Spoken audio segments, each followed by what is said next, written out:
What's going on, guys? This is Vince with vshred.com, and today I'm going to be giving you guys 6 of the most common ab training mistakes.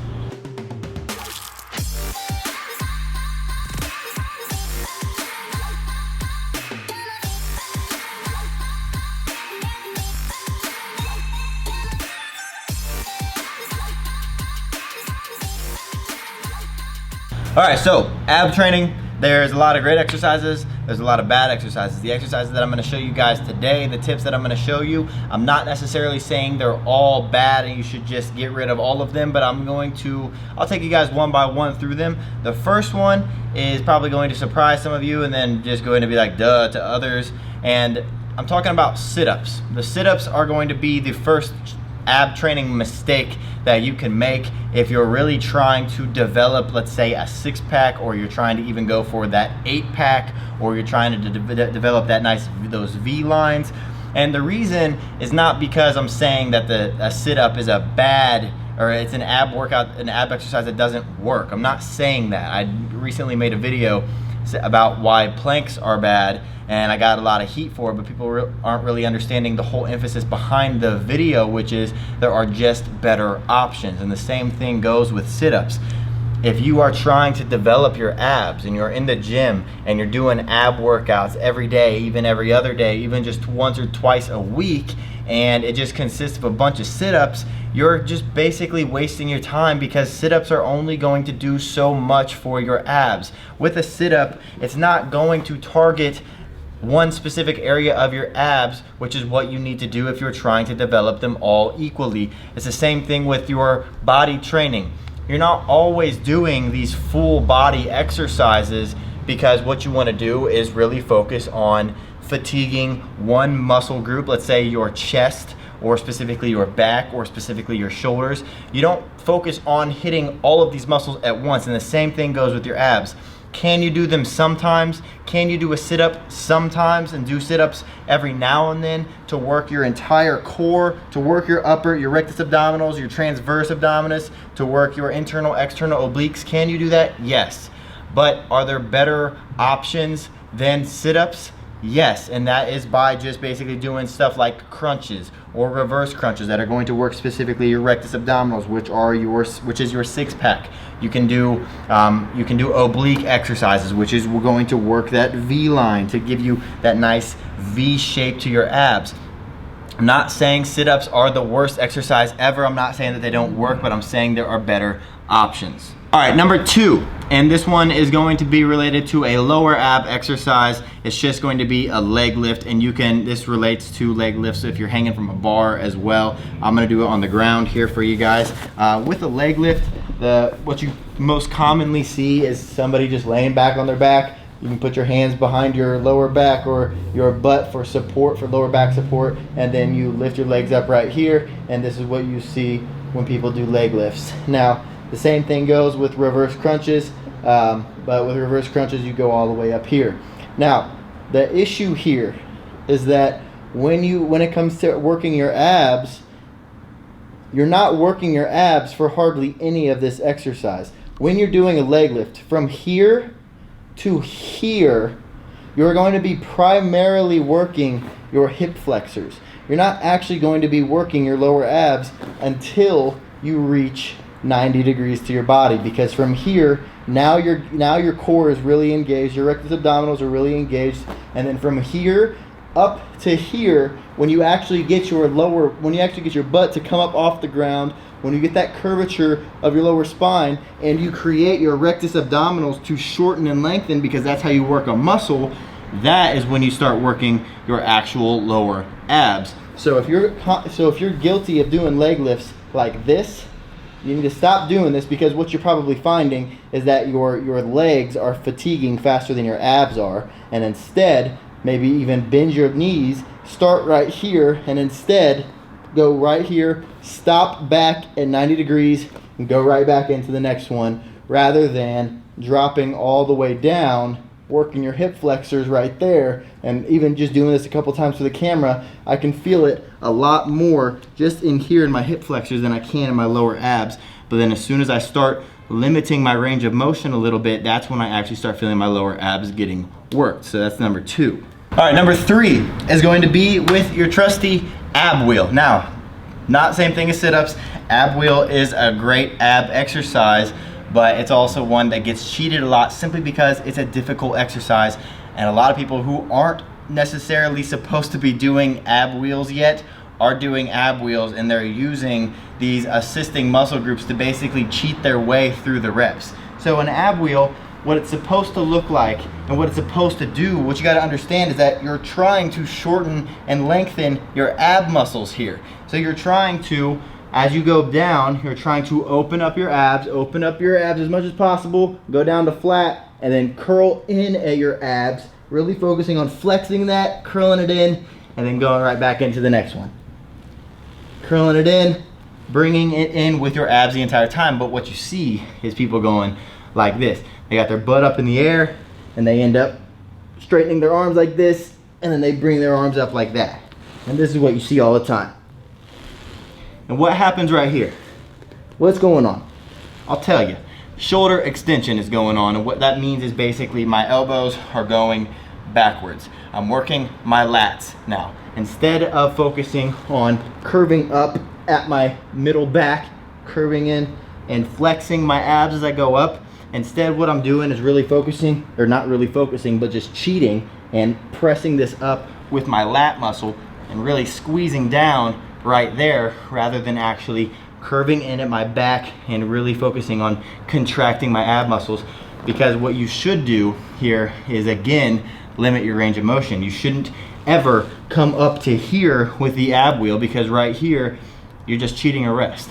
A full range of motion here is going to be coming all the way down, opening up your abs, squeezing your abs up to right there, and back into it again. Squeezing up with your abs and right back into it again. And you should find that you're almost like the Hunchback of Notre Dame when you are actually contracting your abs up, and you should end up looking like this at the top of the exercise rather than like this. You should never look like this. Always like that, squeezing down on your core, going back out, lengthening, squeezing down on your core, never coming all the way up here. So that's going to be number 3. Okay, number 4, and this is going to be related to Russian twists. Now, Russian twists are a great ab exercise again, but ones that get cheated a lot. People don't understand, or they just try to go through the motions, and what they start focusing on is, let's say they get like a 5-pound weight, or even just using their hands. Let's forget about weight. Let's say they're just using their hands, they're sitting back, Russian twist right here, guys. You've all seen somebody do a Russian twist. But what they start focusing on is what's in their hand and what they see the most movement from. And what that is they see people either holding something or holding nothing, and basically just going down to one side and pressing down. What they think is that they're supposed to press this down, touch the ground, come over here, touch the ground. And so what you see a lot when you see Russian twists is right here. But the issue here is I'm getting a lot of arm movement here. I'm getting a lot of bicep and tricep elbow extension and flexion, but I'm not getting that twist of my core. When it comes to Russian twists, you have to understand that the name has twist in it. You're supposed to focus on turning your shoulders as much as humanly possible, trying to get it almost completely perpendicular to your core, turning it as much as possible, getting that squeeze, and then twisting back the other way, focusing on squeezing down on the side walls of your abs, squeezing, twisting, back to the other side. So instead of sitting back and just taking something in your hands and just touching down to the ground, I want you to stop worrying about touching anything to the ground and more so focus on getting a complete rotation of your shoulders. Forget about your arms, rotation of your shoulders, trying to get your shoulders almost perpendicular to your core. Twist as much as possible, go back to the other side, twist as much as possible, and this is a Russian twist.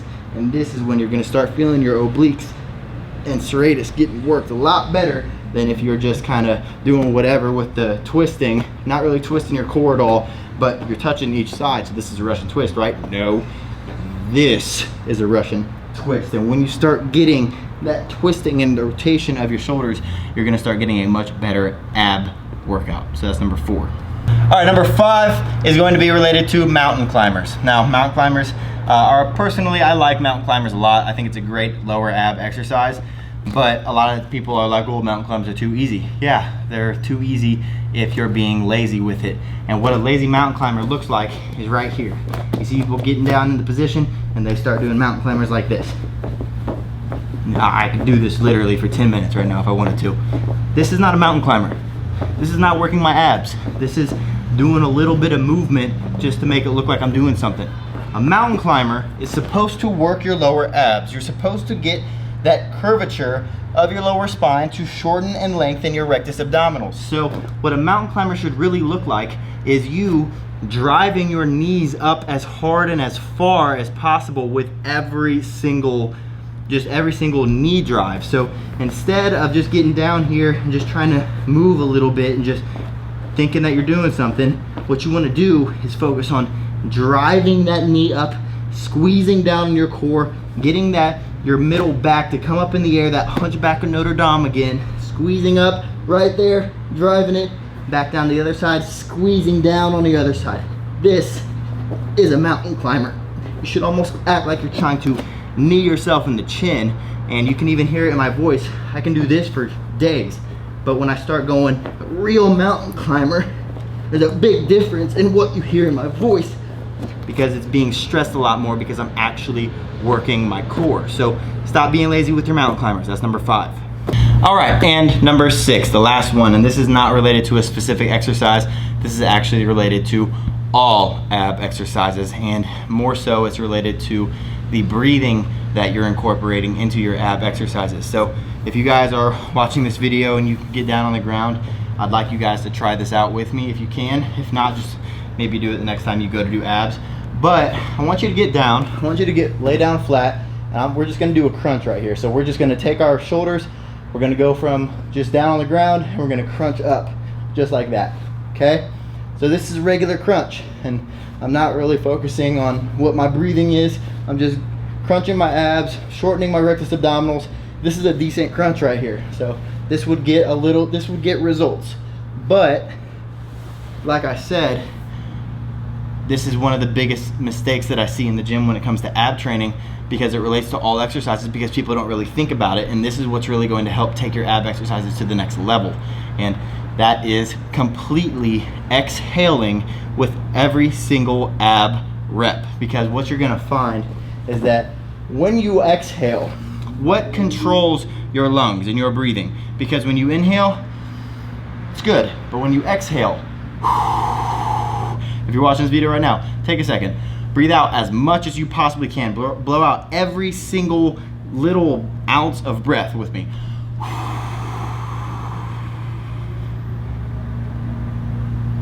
Your abs flex. Your abs are in control of exhalation. So what you want to do is, with every single rep, to get a better contraction with your abs, is instead of just doing crunches just like this, instead control your breathing. Breathe in as you come down, and then as you crunch up, breathe out all the way, and just as you hit that top part of your rep, you want to be completely out of breath. So